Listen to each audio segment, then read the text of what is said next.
Tell me about the time where you needed Dale Earnhardt to meet with GM, and there was, there might have been more important things involved. So this was, as it turned out, this would have been the last renewal contract that Dale and Richard did with GM.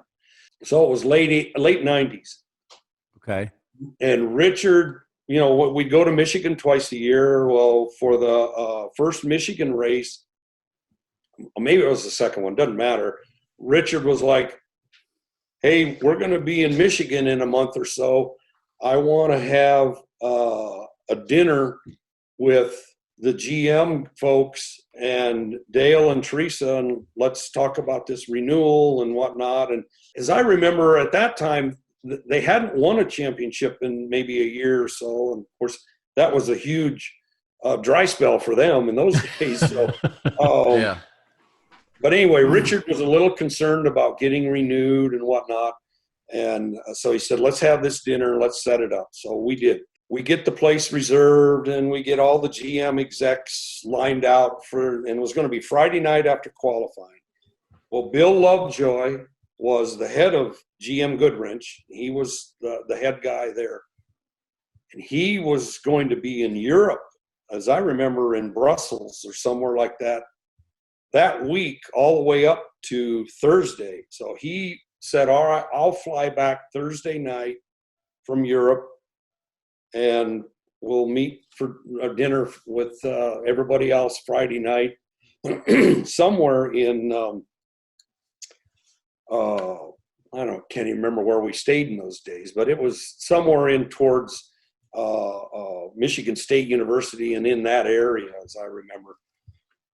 Well, Dale would never commit to the dinner. He would always be like, oh, yeah, okay, yeah, right. And Richard's starting getting concerned a week or so and away from the race.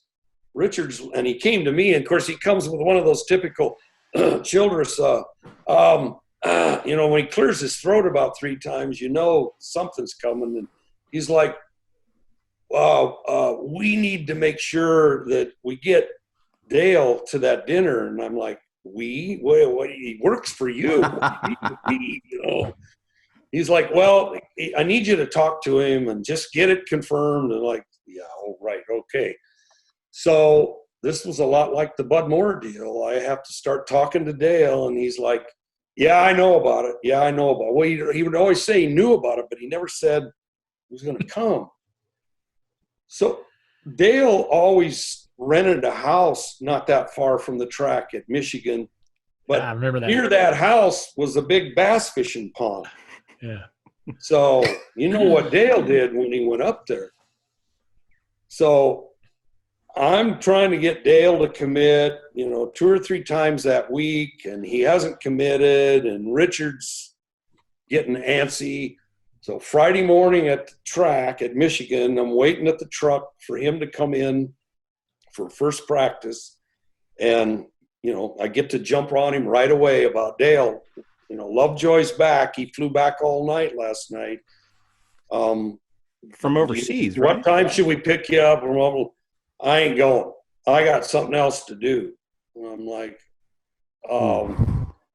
you think that's a good idea? And he didn't really want to hear that. But he's like, David, I'll handle it. I got something to do. And I'm like, all right. Well, Richard, kind of gets on me during qualifying about, he said that. He's not coming. He's not, and I'm like, so I'm in between again, and I'm like, I said, all right, I'll ask him one more time after practice.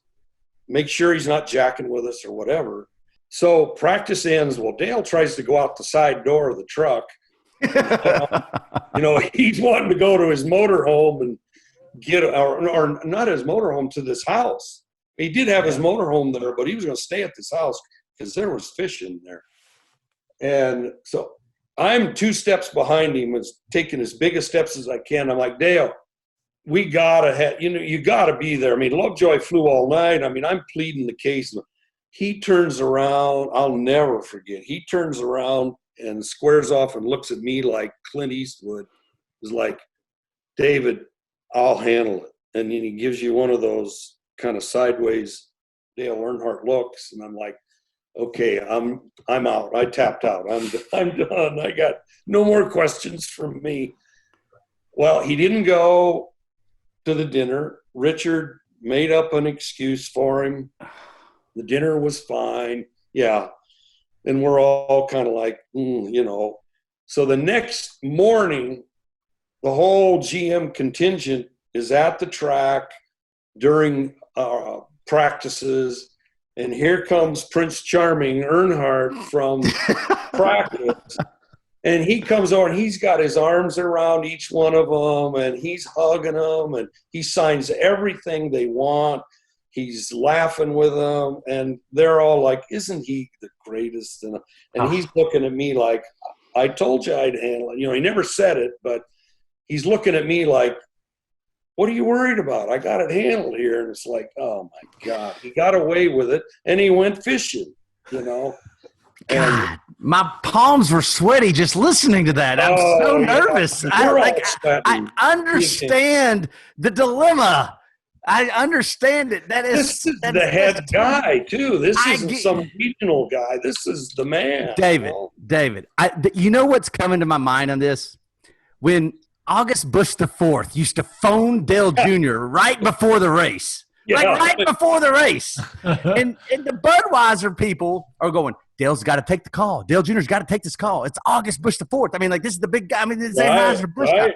And we all know that the guy's on his yacht somewhere and he's just wanting to show off to somebody that, hey, I can call Dale Jr. 2 minutes before he climbs in the car. Yeah, no problem. Watch this. And it was just, and man, the anxiety that would ratchet up amongst everybody and knowing Dale Jr. and these guys, they're trying to get in the zone. They're trying to do that. And in Dale Earnhardt's case, he wants to go fishing. But, man, it's so terrifying when those moments happen. Well, I mean, he was a 7-time champ at the time. I'm sure he knew he was going to get away with it. But the next week, wherever we were, I remember him getting me in one of the little headlocks so he could talk in my ear. And he's like, I probably should have gone to that dinner, shouldn't I? That was it. And that's probably about as close as he would come to saying, hey, maybe I'm sorry or whatever. But he got away with it. But that whole morning when he's signing autographs for me, he's looking over at me like, I got this, I got this, and I'm like, you put me through all about that house